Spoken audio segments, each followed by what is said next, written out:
মাটির মধ্যে জল পড়া মানে গাছের এক দারুণ রূপ ফিরে আসে। সেটা শীত হোক বা গ্রীষ্ম হোক। অতিরিক্ত বর্ষার সময় হয়তো গাছকে আপনাদেরকে একটু সেটি জায়গায় রাখতে হবে, তবে বাকি সময় গাছ একেবারে খোলা আকাশের নিচেই থাকবে। তো যাদের ছোট টবের মতো গাছ রয়েছে তাদের সেটি জায়গার প্রয়োজন হবে না। বিশেষ করে হাইব্রিড জবাগুলো অতিরিক্ত বর্ষার সময়টা একেবারে অতিরিক্ত বৃষ্টির জল যদি খাওয়াতে হয় গাছকে, তাহলে কিন্তু ছোট টবের মধ্যে রোপণ করতে হয়। এই সময়কার জন্য বলি, ধীরে ধীরে পড়ে থাকা মাটি খুব সুন্দর শুকনো হয়ে যাওয়া, আর শুকনো হয়ে যাওয়ার পরেই মাটির মধ্যে জল পড়া মানে দেখুন মাটি নিজের থেকেই কিন্তু ভেঙে যাবে আর আস্তে আস্তে ঝুড়ো হতে থাকবে। এই মাটিতে গাছ হবে না, যাই গাছ লাগে রোপণ করবেন আর সেই গাছ কিন্তু আপনার সুন্দর হবে। প্রতি গাছের নতুন নতুন ডাল শাখা বেরোতে থাকবে, আপনার গাছে সুন্দর সুন্দর ফুলও ফুটতে থাকবে। গাছ একটা সময় ড্রাই হলে, মানে এটা বলতে চাইছি যে গাছের গোড়াতে যখন আপনি জল দিচ্ছেন সেটা কম নয়, আর জল শেষে আবার জল, তাহলেই গাছের সুন্দর শাখা বেরোনো আর গাছ ধীরে ধীরে সুন্দর হওয়া। আর ভিজে মাটির মধ্যে যদি আপনি জল দিতে থাকেন, সে মাটি আস্তে আস্তে কাদা হতে থাকবে। মাটিকে একবার ড্রাই করে নেওয়া আর তারপরে মাটিতে জল দেওয়া, তাহলে মাটি কিন্তু সুন্দর হতে থাকবে এবং দেখবেন যে গাছের শেকড় শুকনো মাটিতে নিজের থেকেই আসা। শুধু খেয়াল করা যে গাছের পাতাগুলো খেয়ে যাচ্ছে কিনা, এইভাবে গাছের মধ্যে কোনো কীটপতঙ্গ আছে কিনা।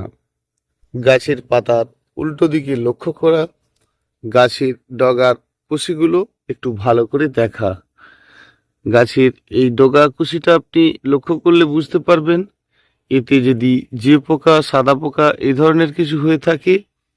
তো জিউ পোকা যদি থাকে তাহলে কিন্তু ম্যাজিক নামে যে ওষুধটি রয়েছে 10 টাকা দাম নেয়, তো সেই ওষুধটা দিলে কিন্তু ইয়েলো কালারের যে ডিম ডিম পোকাটা গোটা ডগাটিকে জড়িয়ে ধরে থাকে সেটা কিন্তু থাকবে না, একদম পরিষ্কার। আর যদি এরকম পাতাগুলো খেয়ে নেয় দেখতে পাচ্ছেন, তাহলে বাড়ির যে কোনো একটা কীটনাশক ওষুধ সন্ধ্যের সময় দেওয়া, যেমন প্রোক্লেম ওষুধটা লিটারে 1 ml দেওয়া। একটু গরম আসা মানেই হালকা হালকা যখন দেখবেন গরম ভাবটা রয়েছে আর গাছে নিজের থেকেই সুন্দর সুন্দর শাখা বেরোতে শুরু হয়ে যাবে। শীতের সময় ফুলের রং ভালো হয়, এটা ঠিক আছে, বৃদ্ধিটা একটু কম হয়। সেজন্য বৃদ্ধিটা কম হয় মানে আপনি অবশ্যই খাদ্য তো দেবেন, আর খাদ্যটা দেওয়া শেষে আপনাকে জানতে হবে সেটা গাছের বৃদ্ধি হচ্ছে কিনা, সেটা কম হোক আর বেশি হোক। লক্ষ্য করা এরকম সুন্দর সুন্দর ডগা গাছ থেকে বেরোনো শুরু হয়েছে কিনা, আর বেরোনো শুরু হওয়া মানেই আপনাকে খাদ্যটি দেওয়া।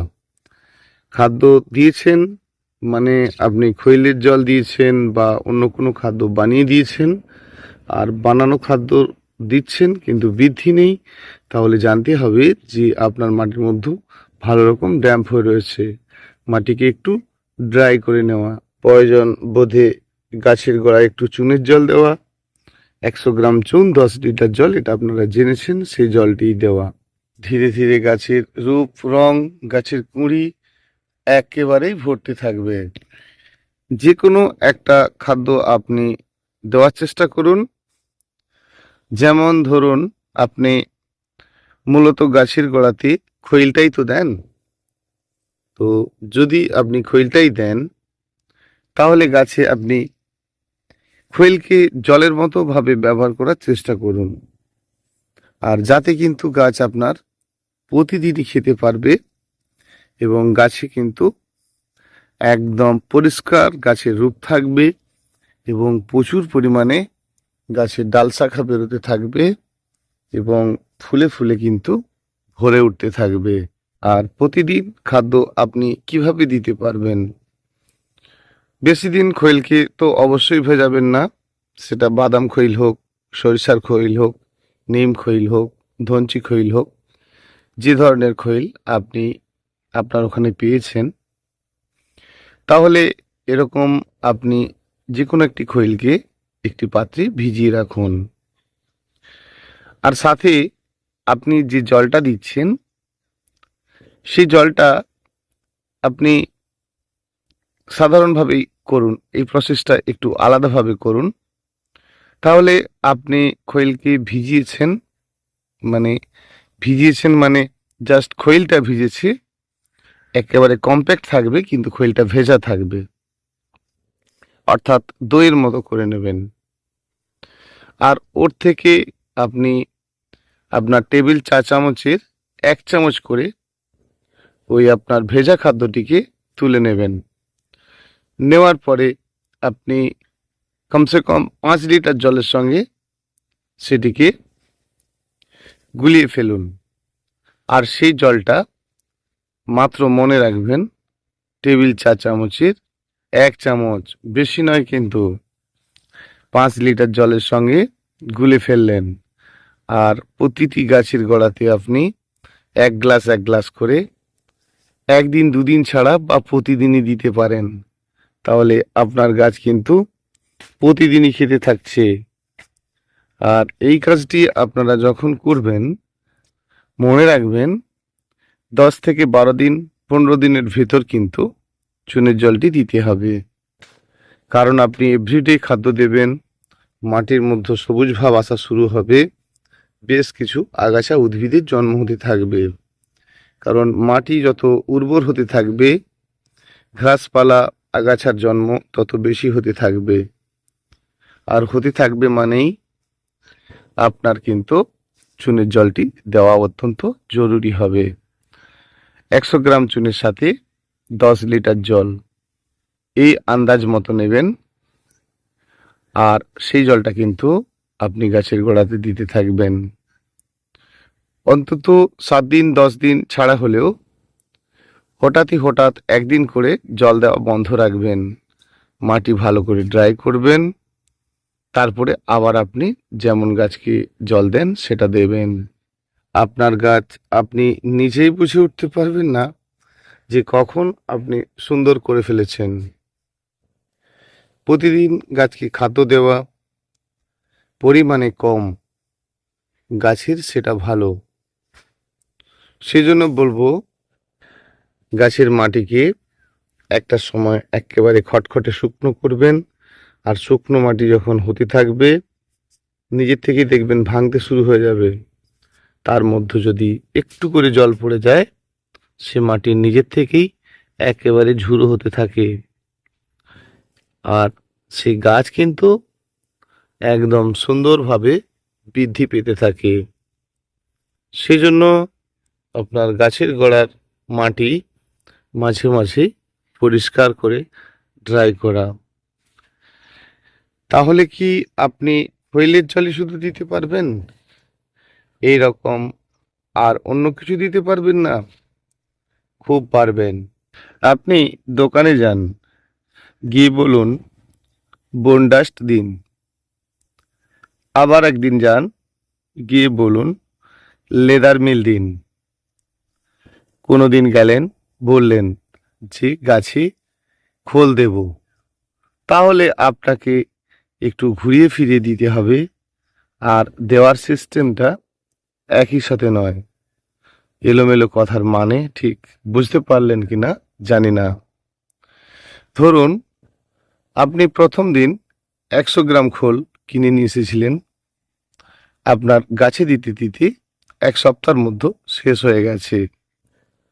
ঠিক পরের দিন 6 দিন 7 দিন পর আবার একটা পাত্রে ভিজিয়ে দিন কিছু বোনডাস্ট। আর বোনডাস্টটা ভেজাবেন মানে আপনাকে মোটামুটি 7 থেকে 8 দিন পর্যন্ত ভেজাতে হবে। ভেজানোর পর ঠিক একই সিস্টেমে আপনি কিন্তু আপনার গাছে দেবেন।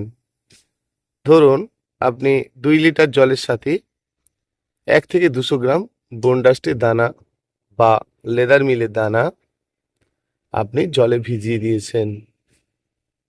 কতটা জল? 2 লিটার জল। আর 2 লিটার জলের সঙ্গে আপনি বনডাস্ট বা লেদার মিল জলে ভিজিয়ে রেখেছেন। কতদিন ভিজিয়েছেন? 8 থেকে 10 দিন। তাহলে ওই 2 লিটার জল থেকে আমরা যে চা খাই, আর চায়ের যে কাপ, নিশ্চয়ই বুঝেছেন কতটুকু। তাহলে 1 কাপ ওই জল তুলে নিলেন, আবার ঠিক 1.5 থেকে 2 লিটার জলের সঙ্গে সেটি দিয়ে দিন। পুরো গাছকে স্নান করিয়ে দেবেন, আর ওই জলটিও গাছের গোড়াতে দেবেন। আপনার গাছ আপনি নিজেই চিনতে পারবেন না যে কখন খুব সুন্দর হয়ে গেছে। তাহলে এইভাবে আমরা লেদার মিল, বনডাস্ট, চোগলা শিংকুচি এদেরকে, যেগুলো অনেক দিন ধরে খাদ্যটা গাছকে দিতে থাকি, আর সেই খাদ্যটাকে আমরা জল করে দিতে চাইছি, তাহলে মোটামুটি 10 দিনের মতো এদিকে ভিজিয়ে রাখতে হবে। আর এই ভেজানো খাদ্যটুকু যখন আপনি আপনার জলের সাথে দেবেন, গাছকে স্প্রে করাবেন বা গাছের গোড়ায় দেবেন, 10 দিনের বেশি যে কোনো জিনিস পচে যাওয়া মানেই ওই জলের সাথে আপনাকে একটু করে 2 লিটার জলে 1 গ্রামের মতো যে কোনো ফাঙ্গিসাইড দিতে হবে। তাহলে আপনি ওই জলটা নিয়েছেন 1 কাপের মতো, আর ফাঙ্গিসাইড ওষুধ 1 চিমটি, 2 আঙুলে করে ওষুধের মধ্যে চেপে ধরুন, যতটুকু আসবে ওটাই কিন্তু 1 গ্রাম। আর ওই জলটার সাথে আপনার জলের সাথে যে খাদ্যটা আপনি বানালেন, গাছে স্নান করিয়ে দেবেন, সেই জলটা আপনি গাছে স্প্রে করবেন। তো তাহলে ওই ফাঙ্গিসাইড ওষুধটুকু আপনি কিন্তু দেবেন। দিয়ে দেখুন 2-1 বার দেওয়ার পরেই গাছের পাতা হলুদ হয়ে যাওয়া, গাছের রং ঠিকঠাক না থাকা, একদম ফ্রেশ হতে থাকবে, অজস্র গাছে কুঁড়ি আসতে থাকবে, ফুলের পরিমাণ বৃদ্ধি পেতে থাকবে, গাছ সুন্দর হতে থাকবে। আপনি গাছ দেখে ভীষণ আনন্দ পাবেন এবং গাছ খুব খুশি হবে এবং তার মনের মতো করে বেড়ে উঠতে পারবে। জবা গাছ ভীষণ পরিমাণে খেতে ভালোবাসে। খেতে ভালোবাসে মানে খাদ্যের পরিমাণ কম না হয়, সেজন্য খাদ্য তো আপনাকে দিতে হবে, শুধু প্রসেসগুলো একটু ঘুরিয়ে ফিরিয়ে। আর সেটা যদি করেন, গাছের রং, রূপ বৃদ্ধি, ফুলের কুঁড়ি, গাছের পাতা হলুদ হয়ে যাওয়া, সকল কিছু কিন্তু দূরে যাবে। গাছের হেলথ ভালো থাকলে, গাছ ঠিকঠাক করে খেতে যদি আপনি প্রয়োজন মতো দিতে থাকেন, এক পুষ্টিকর উদ্ভিদ আপনার একেবারে পুষ্টি পাওয়া মানে তরতাজা উদ্ভিদ হয়ে উঠবে। পুষ্টিকর খাদ্যগুলো আপনাদেরকে দিতে হবে এবং সেগুলো প্রয়োগ করার নিয়মগুলো ঠিকঠাক করে জানতে হবে। আমরা যেগুলো করে ফেলি, যে গাছের গোড়ায় 10 দিন, 15 দিন, 20 দিন ছাড়া একটু করে বেশি করে দিয়ে ফেলি, আর গাছ সেটা একটু বিরক্ত বোধ হয়, গাছের শেকড়ের ক্ষতিও হয়, পরিমাণে কম দেওয়া, আর গাছের খাদ্য ভিন্ন ভিন্নভাবে দেওয়া। আর এটা যদি আপনারা দিতে থাকেন, দোকান থেকে কিনে নেওয়া যে 19-19, 20-20 এই ধরনের যেগুলো দিতেন, সেগুলোর কাজ মোটামুটি আপনি করেই ফেললেন, নিজেই কিন্তু বানিয়ে নিতে পারলেন। আপনার বাড়ির কিচেন কম্পোস্টটা রয়েছে, সেই জলটাকেও আপনারা দিচ্ছেন। অবশ্যই আপনার কিচেন কম্পোস্টের যে জলটা দিচ্ছেন, সেই জলটার সাথেও যদি আপনি এইভাবে খৈলের জলটা একসঙ্গে অ্যাড করেন, মানে কিচেন কম্পোস্টটা নিয়েছেন তার যে জলটা, তাতে এই যে বললাম খৈলটা আপনি ভেজালেন, আর ভেজানোর সাথে ওর থেকে ভেজানো খাদ্যটিকে থেকে 1 টেবিল চা চামচ মাত্র খাদ্য নিলেন।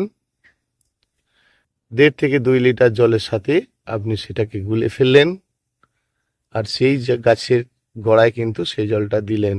যখন খৈলকে গাছের মধ্যে স্প্রে করবেন, বেশি বেশি ভালো কাজ করবে বাদাম খৈল আর নিম খৈলটা। তো আপনারা বাদাম খৈলটা নিন, ভীষণ ভালো উপকার পাবেন। তো বাদাম খৈলটা যখন আপনি গাছের মধ্যে স্প্রে করবেন, তাহলে কিন্তু মনে রাখবেন বারে বারে এই বিষয়গুলো জানা। 100 গ্রাম ঠিক মেপে 100 গ্রাম খৈল নিয়েছেন, সেটার মধ্যে হালকা একটু জল দিয়ে ভিজিয়ে রেখেছেন। ঠিক দই যেভাবে হয় ঠিক দইয়ের মতো ভিজিয়ে রেখেছেন। ওই ভেজানো খাদ্যটা 10 দিনের মধ্যে দেওয়া শেষ করতে হবে। আর ওর থেকে ওই ভেজানো খাদ্যটা একেবারে দইয়ের মতো বা আইসক্রিমের মতো টেবিল চা চামচের 1 চামচ কেটে নেবেন, আর ওটা আপনি দিচ্ছেন 1.5 থেকে 2 লিটার জলের সাথে। অবশ্যই খৈলের জলটি যদি আপনারা গাছে স্নান করে গোড়াতে দিতে চান, দিতে পারেন, কিন্তু ফাঙ্গিসাইড ওষুধটিকে আপনাকে অ্যাড করতে হবে। সেটা সাপ, ব্যাবিস্টন, জ্যাকিস্টন, আরও অনেক ধরনের রয়েছে। আপনার বাড়িতে যে কোনো একটা ফাঙ্গিসাইড ওষুধ থাকলে হবে। তবে হ্যাঁ, চুনের জল কখনো গাছের উপরে কিন্তু স্প্রে করবেন না। যখন চুনের জলটা দেবেন, সেটা কিন্তু গাছের গোড়াতেই দেবেন, আর ভীষণ ভালো কাজ পাবেন। করে দেখুন, দারুণ উপকার পাবেন। খাদ্য শুধু গাছের গোড়ায় নয়, গাছের পাতায়, গাছের রং ঠিক থাকা, গাছের পরিমাণে খাদ্য কম থাকা এবং বারে বারে দেওয়া। যখনই কোনো খাদ্য গাছের গোড়াতে দেবেন, সেটা বেশি করে একসাথে গাছের গোড়াতে নয়, পরিমাণে কম আর বারে বারে দেওয়া। গাছের সৌন্দর্যতা ধীরে ধীরে প্রকাশ পাওয়া, প্রতিটি গাছকে ফ্রেশ করে নেওয়া, একদম কুঁড়ি স্ট্রং হতে থাকবে। দেখুন, আপনারা যেটা দেখেন যে কুঁড়িতে হাত দিচ্ছেন, এই গোড়ার থেকে টুক করে কুঁড়িটা পড়ে যাচ্ছে। আপনি এই কুঁড়িকে ধরে টেনেও ছিঁড়তে পারবেন না। যখন আপনি গাছের মধ্যে এভাবে নিজের বানানো খাদ্যগুলোকে দিতে থাকবেন না, একেবারে গাছের কুঁড়ি স্ট্রং হতে থাকবে, আর প্রচুর পরিমাণে ফুল আসতে থাকবে। ফুলের রং, ফুলের সাইজ দারুণ সুন্দর হতে থাকবে। আর এইভাবেই করতে থাকুন। না বুঝতে পারলে অবশ্যই ফোন করে নেবেন।